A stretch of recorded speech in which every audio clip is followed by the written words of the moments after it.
30 வயசுக்கு மேலே எல்லாரும் பண்ண வேண்டிய முக்கியமான டெஸ்ட் என்ன அப்படின்னு கேட்டிருக்காங்க.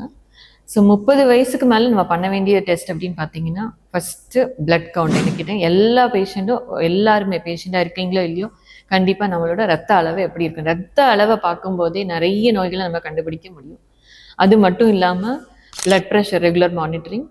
டெஸ்ட்டுன்னு பார்த்தீங்கன்னா சுகர், பேசிக்காக ப்ரீ டயபெட்டிஸ் இருக்கான்னு ஃபஸ்ட்டே கண்டுபிடிக்க முடியும். அதாவது ஃபாஸ்டிங் பிளட் சுகர், சாப்பிட்ட பிறகு உள்ள பிளட் சுகர், போஸ்ட் பிராண்டியல்னு சொல்லுவோம். ப்ளஸ் ஹெச்பிஏஒன்சி. இந்த ஹெச்பிஏஒன்சி நிறைய ஹாஸ்பிட்டல்ஸில் விட்டுடுவாங்க, நிறைய டாக்டர்ஸே இக்னோர் பண்ணிடுறாங்க. ஹெச்பிஏஒன்சி அது ஒரு முக்கியமான டெஸ்ட். நம்மளுக்கு ஏற்கனவே சுகர் இருந்திருக்கா, எவ்வளோ பர்சன்டேஜில் இருக்குது, அது பார்டர் லைனில் இருக்கா, அதனால நமக்கு ஹெல்ப் பண்ணுற டெஸ்ட் இந்த ஹெச்பிஏஒன்சி. ஸோ இந்த டெஸ்ட்டை பண்ணிக்கலாம். அது போக நம்மளுக்கு பிளட்ல கொலஸ்ட்ரால் அளவு அதிகமாக இருக்கா அப்படின்னு பார்க்கறதுக்கு பிளட் கொலஸ்ட்ரால் டெஸ்ட் பண்ணிக்கலாம். லிவர் ஃபங்க்ஷன் டெஸ்ட், நிறைய ஸ்மோக்கிங் ஆல்கஹால் பண்ணுறவங்களா இருந்தால் லிவர் ஃபங்க்ஷன் டெஸ்ட் கண்டிப்பாக பண்ணிக்கணும். ஸோ இந்த 3 டெஸ்ட்டுகளும் ரொம்ப முக்கியமான டெஸ்ட் நம்ம பண்ண வேண்டியது.